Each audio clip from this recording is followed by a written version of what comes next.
Good evening. Thanks for having me Hello. up. I appreciate it. Yeah, welcome. What would you like to say? Why do we scare you? Yeah. Before we dive in, can I just make sure I get clarity on a couple things? When you're Sure. talking about communism, are you starting with the idea that socialism is the control of the means of production by the state, and communism ultimately would be a stateless, cashless society in which there's a communal effort to have goods and services not owned by anybody? Yeah, that's a great question. Yeah. Um, so there's this common misconception, and a lot of people who identify as communists, you'll see repeat this, right? Stateless, classless, moneyless society, right?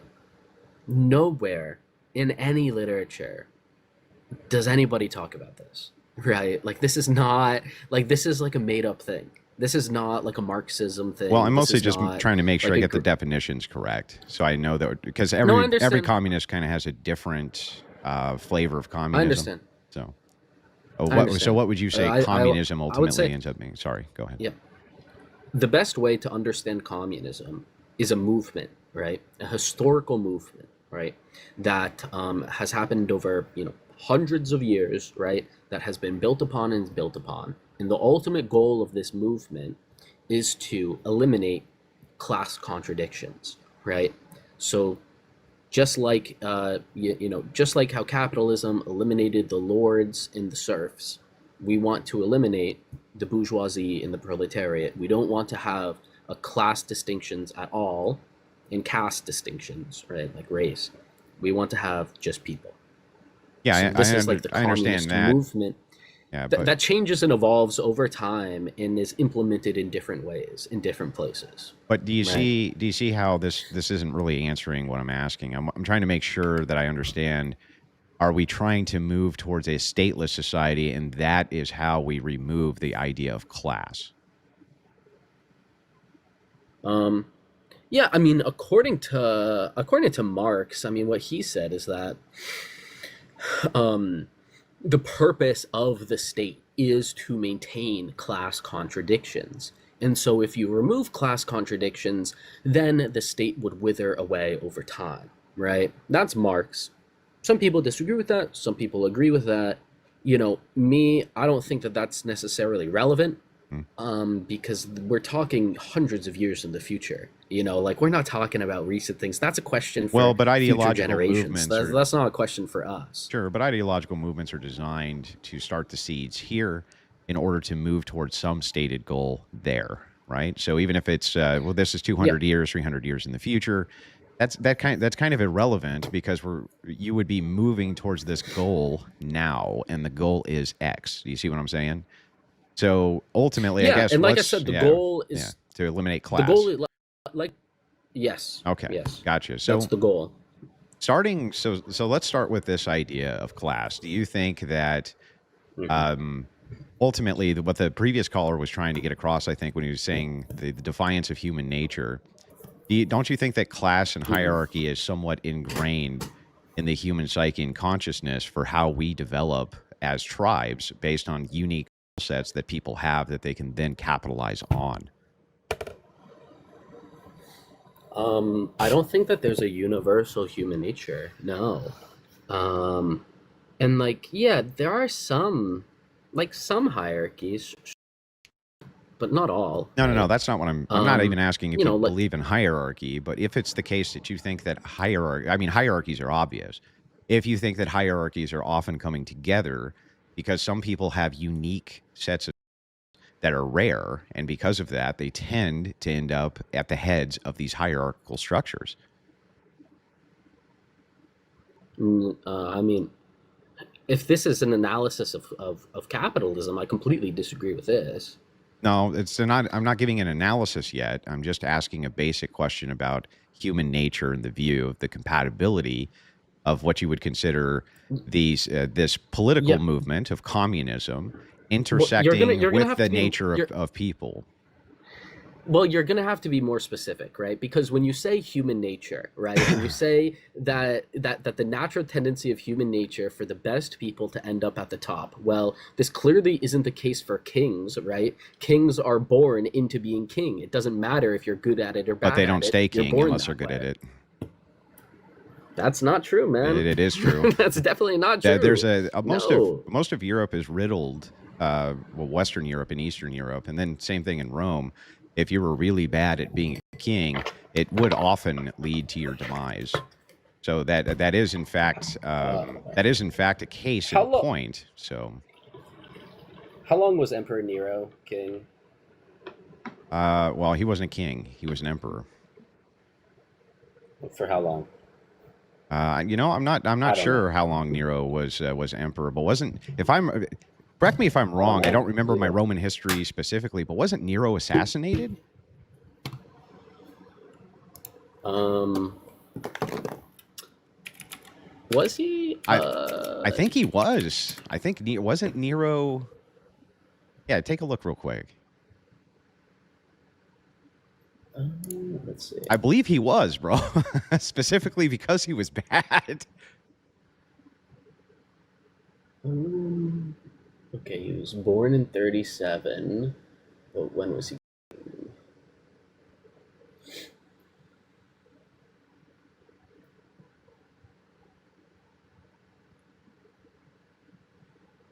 Uh, oh, his reign was from 54 to 68. Okay.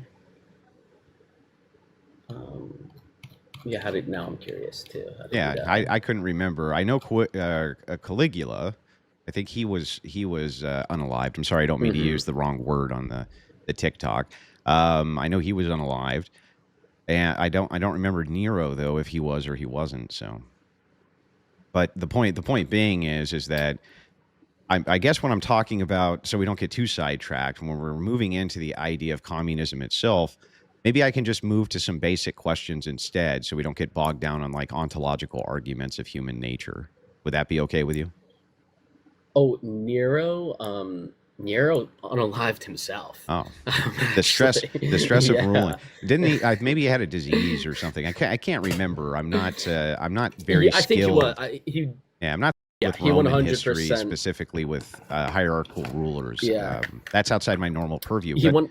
can I ask you this? Yeah, yeah, How yeah. how is it that you are able to, and this is a question I always have for communists that drives me crazy. I would Hmm. contend that the thing that's taken people out of poverty more than anything else is access, unique access to capital. That has been the thing which has been the most responsible for the removal of poverty around all of the Western world. Is that now peasants, or what you consider the lowest class of people, actually have access to capital, and then they can build off of that capital.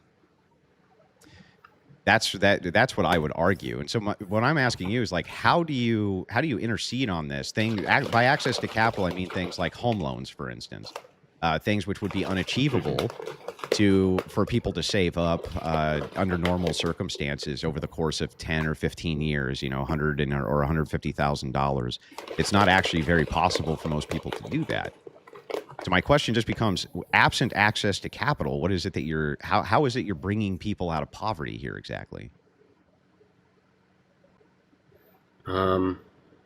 Well, I mean, historically, I mean, the two countries, right, to bring the most people out of poverty, to have the most like dramatic economic transformation of the country, have been the Soviet Union and the People's Republic of China, right? Yeah, In the but you would 20th call that state century. capitalism, right? Not communism. I mean, I think you can call it socialism. It's more like state Um, capitalism. I mean, the access of the common person to access capital and loans in order to bring themselves out of poverty was a primary reason that the peasant class of China was able to bring themselves out of poverty, right? Because they could access capital. um, Access capital to get loans. That's the reason why Yeah, China has a 90 something percent home ownership rate. yeah, that would be Um, why. Yeah, Okay.